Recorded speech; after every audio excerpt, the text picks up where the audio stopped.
we walk with the Lord. Ready? Sing.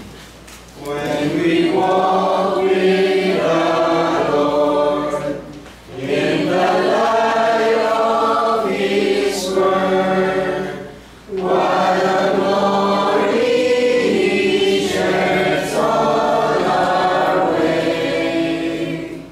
What we do is good will.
O Diyos na makapangyarihan sa lahat, hindi ko Ama, isang-isama kami nagkataas na nagpilit. Puyat at salamat Ama. Sa iyong nakilang pangalan sa lahat po Ama ng mga pagpapala at biyaya na pinatulog sa amin sa mga oras na ito sa araw na ito. Sa pagkakalob sa amin ang buhay, ng kalakasan, kalusugan, kapayapaan at kaligtasan upang makabahagi Ama sa ganitong tuloy ng gawain paglilingkod sa iyo. Kasama po Ama ay yung mga banal sa dami ito. Huwag mang banal na di karapat-dapat po kami sa paglilingkod natin sa iyo. At kami laging banal po ang mga banal at pinalakas sa aming mga pananampalataya. Ang aming ginawa ang mga banal ay yung pinatawad sa lahat ng aming mga pagkulong at pagkasala. At sa pagtuloy po sa aming tahanan ay daladala po namin ang kabalaran mula sa iyo upang magpatuloy ng paglilingkod sa iyo hanggang sa sabi ko po Ama, muli ang unang araw at sa iyo. Ang mga kapatid po namin Ama ay hindi po nasa puwan sa dami ito. Kung sama po sila naroon, kung sila kayo naway nasa malig ng karamdaman, ipuin mo po sila Ama na yung mga pagpanang kamay at sila'y pagalingin. Sa mga kapatid po namin ang ating ibig Ama na magbagi ng kanilang po kalooban upang kanilang maalaala na sila'y kayo nararapat ko palang pabilingkod sa itang pinagpagano. Ang mga lalaki at mga banal na yung ginagamit sa pagpapalagana at nagtitibay na yung banal na iglesia sa dami ito, bigyan mo po Ama sila ng karunungan, bigyan mo po sila ng unawa, bigyan mo po sila ng kalusugan at bigyan mo po nawa sila dahil sa lahat ng pang-araw-araw nila. Bawat isa po sa amin, dinadalangin po namin naman at kapipigabihan po saan man po kami po pumaroon. Yatan po kami at bawat papagunangin sa lahat ng aming mga pagmindalan kabagay po po sa pagkabalala ng mga kaibigan sa kabuhayan. Pagtibay mo po kami sa aming mga pagpananampalataya mga banal at gabihan po kami ang banal sa lahat po ng mga sukilan at sa lahat po ng banal ng pagsubok na aming tatinasin naman kami bibigong natin adya at kami gabihan upang kami ang mga banal ay patuloy magtulibay at maglilingkod sa kami. At tinadalangin din po namin ang patawa at salitang aming pinag-iwalaan at siyang kaligtasan po ng bawat isa amin ay makarating mo rin po ang banal sa panahon pa hindi pa nakakakilala na yung katotohanan ang kung saan ang liwaga ng aming Panginoon sa Kristo sa ilan sa kaligtasan ay nananatiling liwaga sa kanilang mga puso. Iwalag mo po na ang kanilang mga puso kasi pa naman at ay makakilala sila kaya ang magkakilala po namin sa iyo na pinagpapalala.